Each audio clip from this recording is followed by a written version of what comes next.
Our life is an apprenticeship to the truth that around every circle another can be drawn, that there is no end in nature, but every end is a beginning. Please continue watching for the inspirational words of the famous American philosopher Ralph Waldo Emerson, vegetarian. In today's episode, we will explore the concept of God's nature, how things are always changing, and spiritual growth through Ralph Waldo Emerson's essay, first series, subtitled Circles. Nature's enter into balls, and her proud ephemerals, fast to surface and outside, scan the profile of the sphere. Knew they what that signified, a new Genesis were here.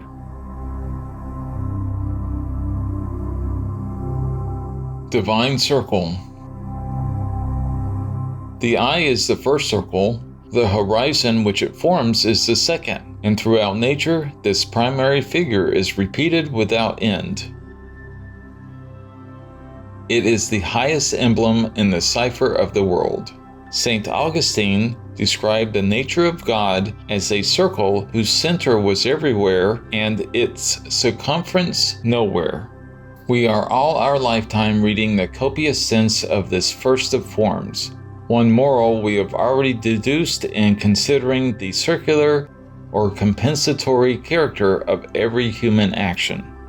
Another analogy we shall now trace is that every action admits to being outdone. Our life is an apprenticeship to the truth that around every circle another can be drawn, that there is no end in nature, but every end is a beginning, that there is always another dawn risen on mid-noon, and under every deep a lower deep opens. Impermanence. There are no fixtures in nature. The universe is fluid and volatile. Permanence is but a word of degrees. Our globe, seen by God, is a transparent law, not a mass of facts. The law dissolves the fact and holds it fluid. Our culture is the predominance of an idea that draws after it this train of cities and institutions. Let us rise to another idea.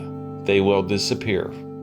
The Greek sculpture is all melted away as if it had been statues of ice.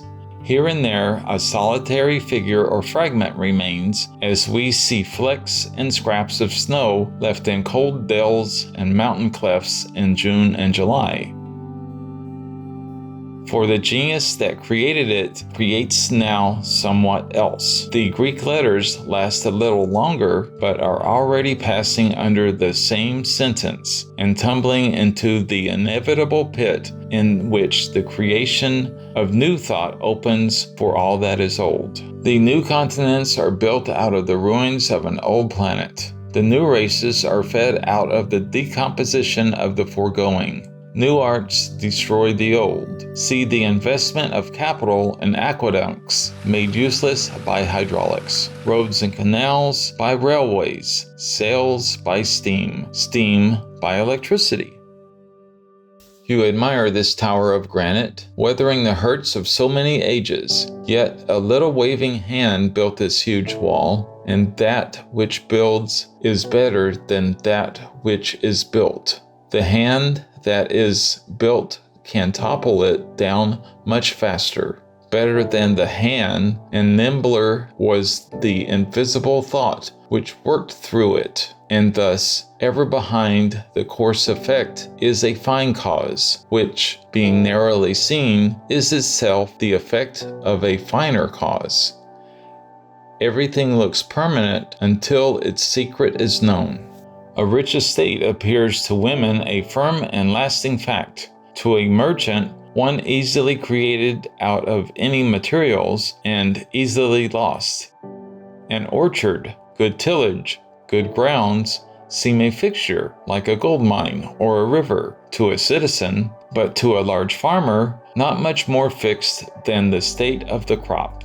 Nature looks provokingly stable and secular, but it has a cause like all the rest. And when once I comprehend that, will these fields stretch so immovably wide, these leaves hang so individually considerable?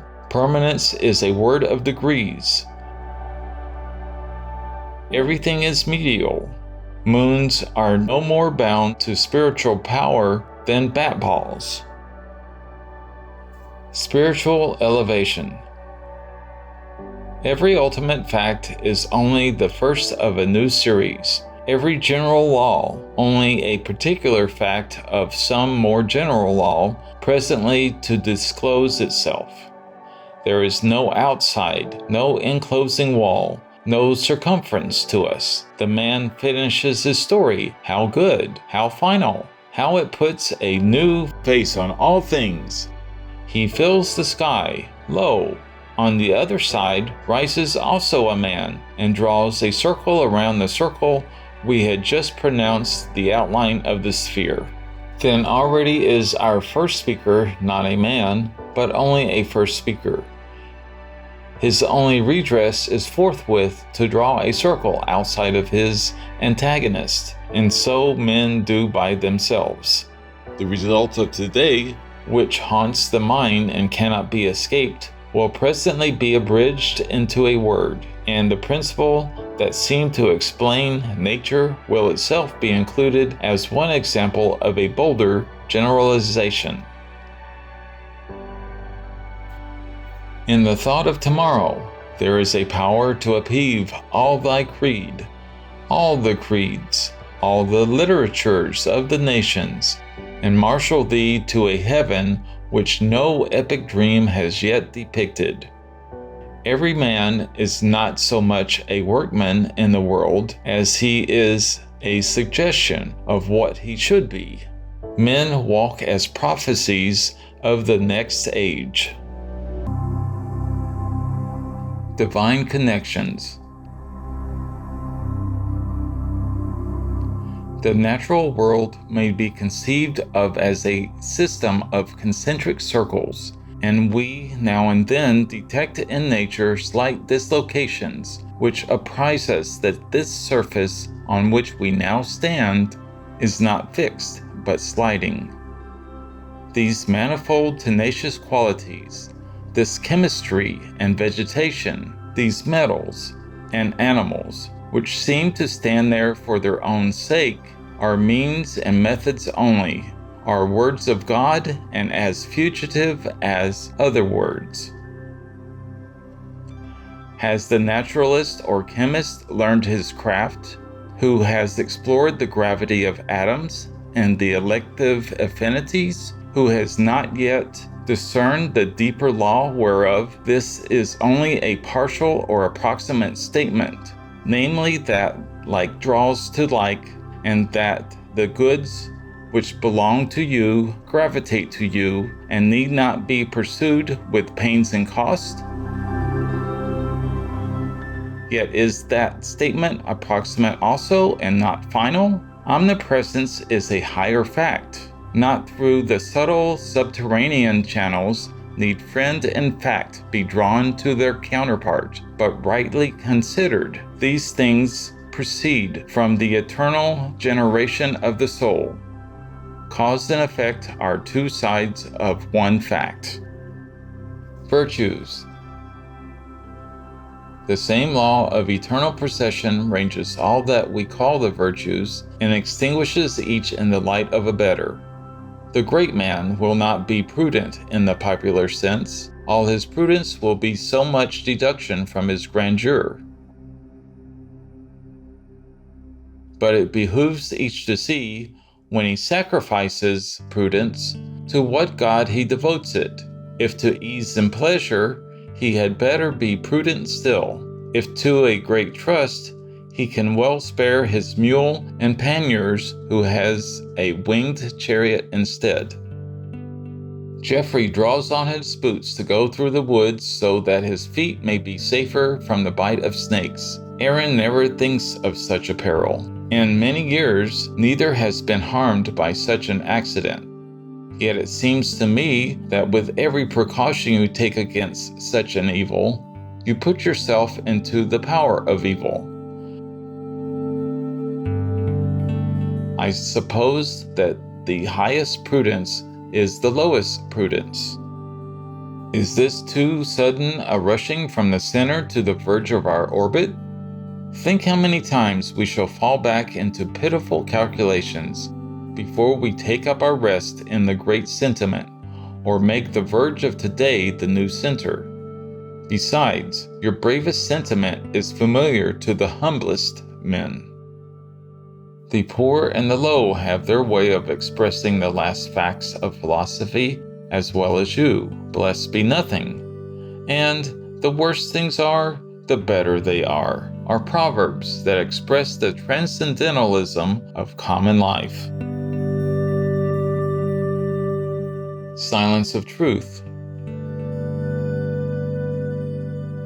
Conversation is a game of circles. In conversation, we pluck up the termini, which bound the common of silence on every side.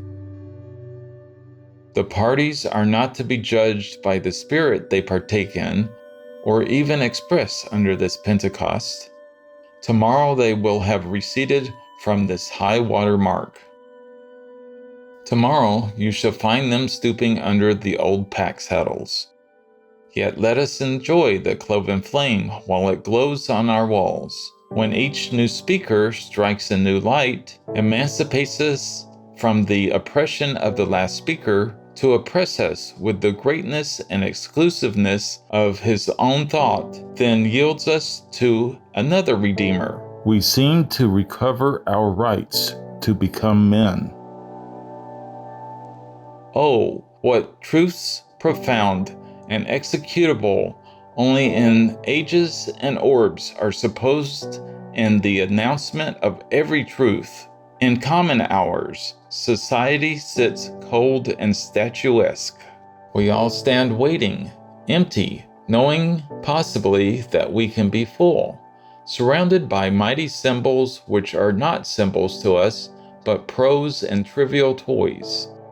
Then cometh the God, and converts the statues into fiery men, and by a flash of his eye burns up the veil which shrouded all things, and the meaning of the very furniture, of cup and saucer, of chair and clock and tester is manifest.